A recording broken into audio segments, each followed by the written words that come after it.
One of our friends recently asked us, how do you sharpen a molding plane? This morning, Benjamin and I are going to show you how to do that. Hi guys.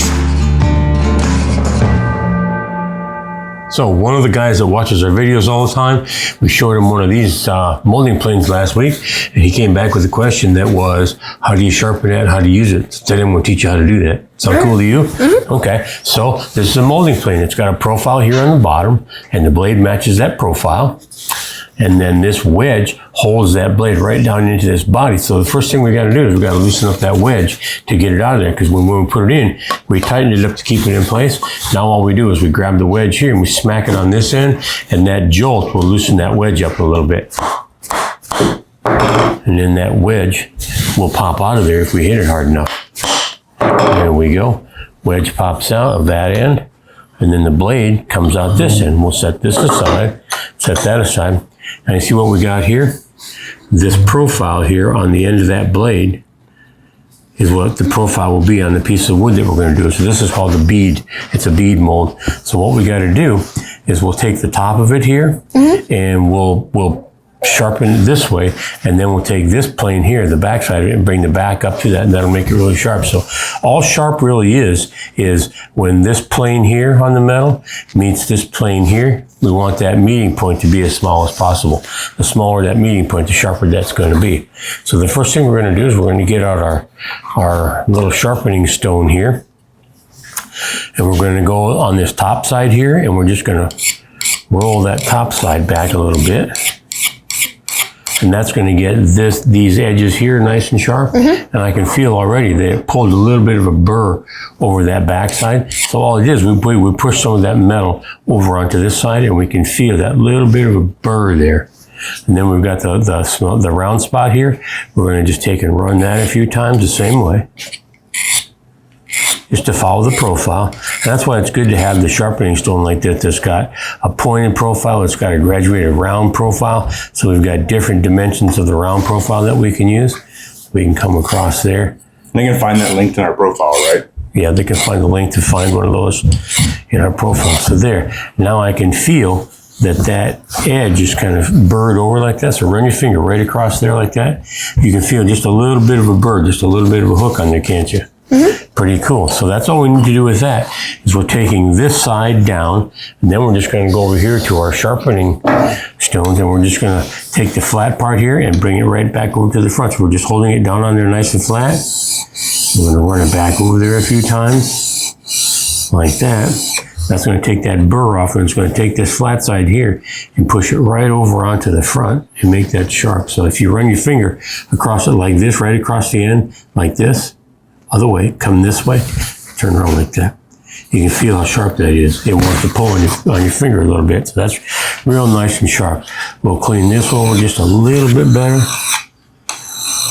Why does it have to be yellow dots on it? Well, there's a piece of metal here that's got diamonds impregnated in it, and those holes are just holes in that, so that the debris that comes off when we take the filings off, the filings will fit down into those little holes, so they won't get in the way of sharpening our stones. That's why we use diamond impregnated plates for our sharpening. It works real well. From there, we've got our back nice and sharp. We can feel it off the front. Everything is nice and sharp. So let's get that put out of the way. And what's cool about this is you've got a 320 grit stone on this side. And if I go underneath and we release the hold downs and we turn this over, now we've got a 600 grit stone on that side. We can slam it in there. We can run it a few times on that higher grit like that. The higher the number, the smoother it is, the sharper your pieces are going to be. We'll just do that to kind of clean it off. And boy, that is real sharp right there.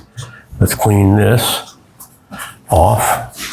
Get the stuff off of there. We'll clean our sharpening plates off a little bit, get them out of the way. Now we got to set this back into the body. You know, and you see this profile here? That matches the profile on the body itself. So we set it in kind of like this, because we're going to be pushing it this way. So our sharpening face has got to be that way. So that's the way it's got to go in there, just like that. We'll push it all the way in, and this wedge is going to fill this gap and hold it in place.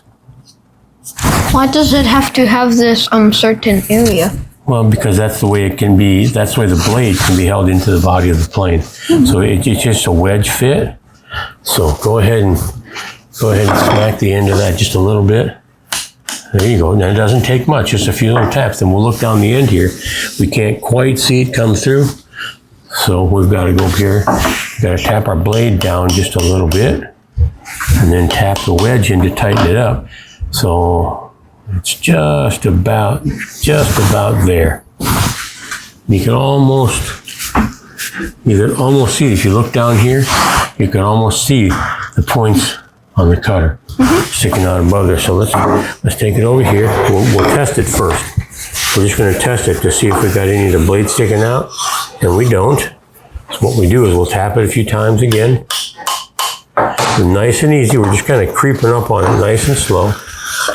We'll push it down through there. Boy, we got to be close.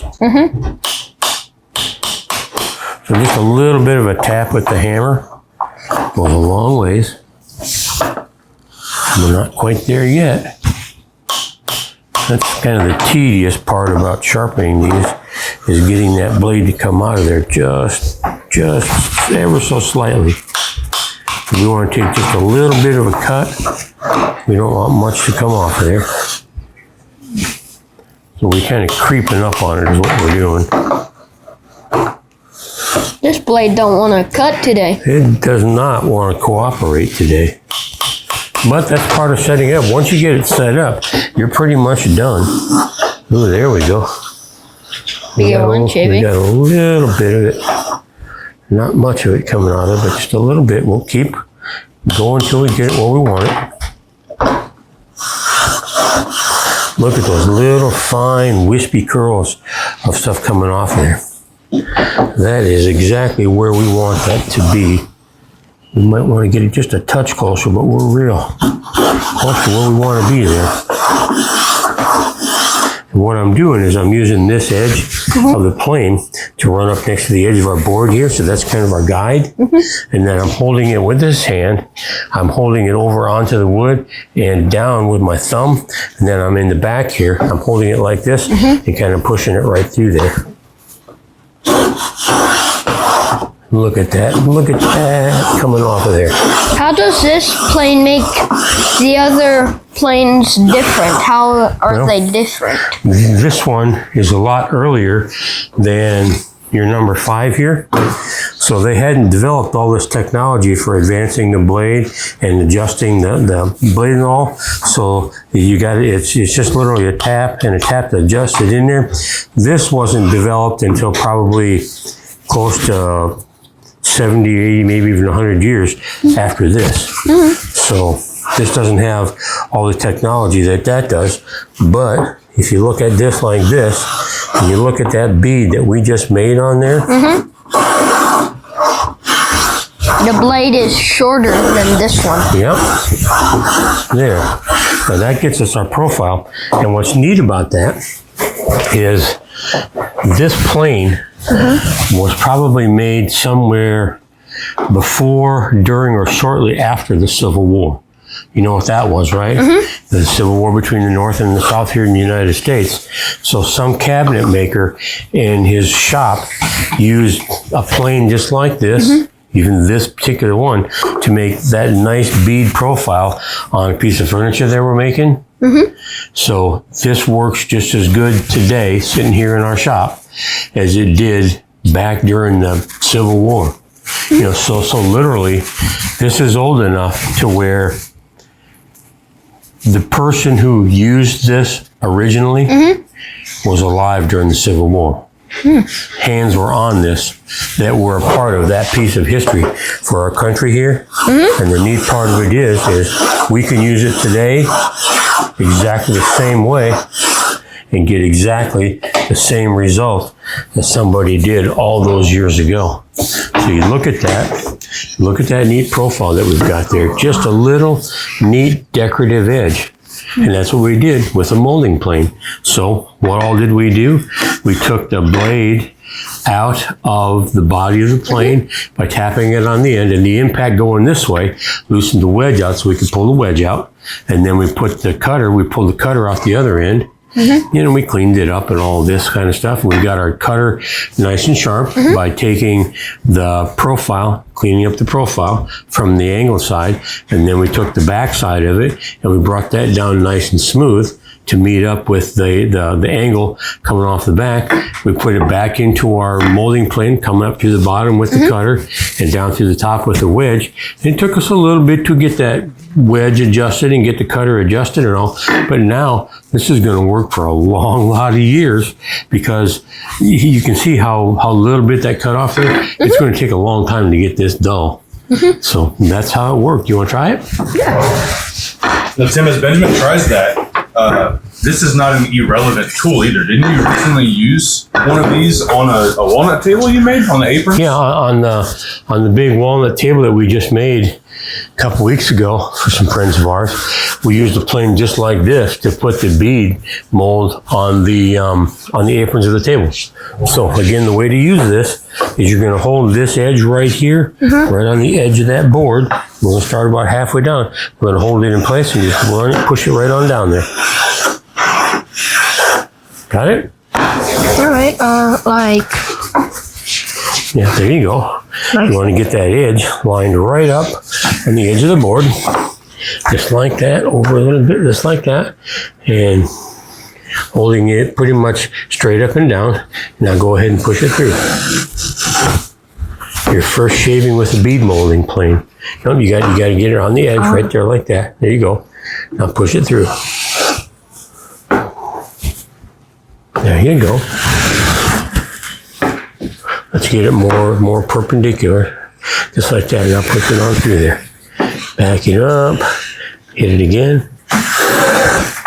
There you go. Right there like that.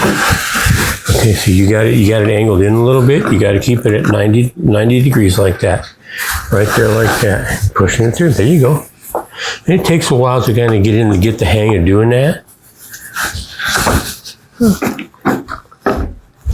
It feels so different than the other ones. It feels very different than the other body planes. Okay, you keep working on that. I'm going to grab a different one for you to use as well. That's a little easier to get the hang of for the first one.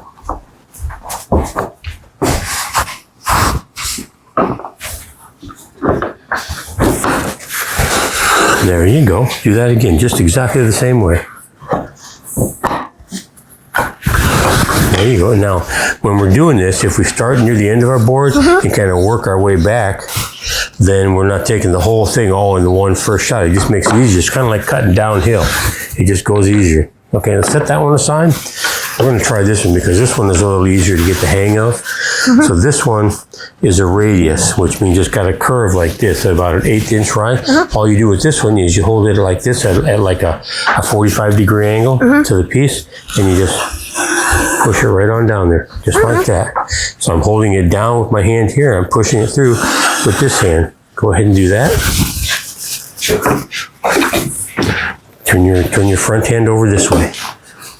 There you go. Slide it through there, just like that. Go all the way back to the end of the board. Start at the very beginning. Now, there you go. What I like to normally do is if I'm doing a bead mold or a radius, whatever it is, if we start near the end here and take a little bit off and we work our way back kind of like this, then we're not taking all of it in one shot.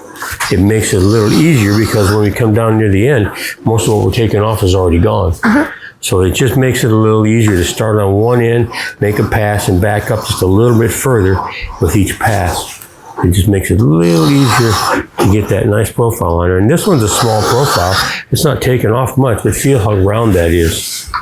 And on these molding planes, you Nice can't take radius. off too much because the mold itself limits how much material. Exactly. It limits how far you can go. You can only go so far. Okay, start back on this end, buddy. Same thing. Same thing. Nice and easy. Get it on there to where you can no, hang on. Get it on there to now you can kind of feel the edge of the board, right? So go right there at a 45 and just nice and easy come down through there. There you go, nice and easy. That's pretty cool, huh? There's our radius, right on it. Give it one more pass to just finish the cleanup on it. Okay, one more, but you got to make sure you've got the whole feel of the base of the plane on the wood. Just feel it like that so you know it's right there, and then run it down through there. There you go. Cool. How many kids that are 8 years old, soon to be 9, in your school have ever done that? Yeah, guess. Not a one. I guarantee you, not a single one. So that is how we take a molding plane, sharpen it up real well, and that's a bead mold. This is a radius, and you can see up on our tool rack over there, we've probably got 75 of these, all different shapes, all different profiles. I think I like this one more because it's rounder and it's easier. Exactly. It's easier to operate. So when you're first learning how, getting one that does a simple radius like that is a quick best way to do it. Some of them get to be real complicated and real complex, and they can be probably 3 inches wide to make a profile on there. So that, I hope, answers your question. How do you sharpen up a molding plane and how to use it? Pretty cool, huh, buddy? What should they do if they got other questions? You should tell us and we can answer your question. Leave a comment down below, guys. Like and subscribe. Let us know what you thought of that. And if you got any more questions on how to sharpen something, please just let us know. Bye.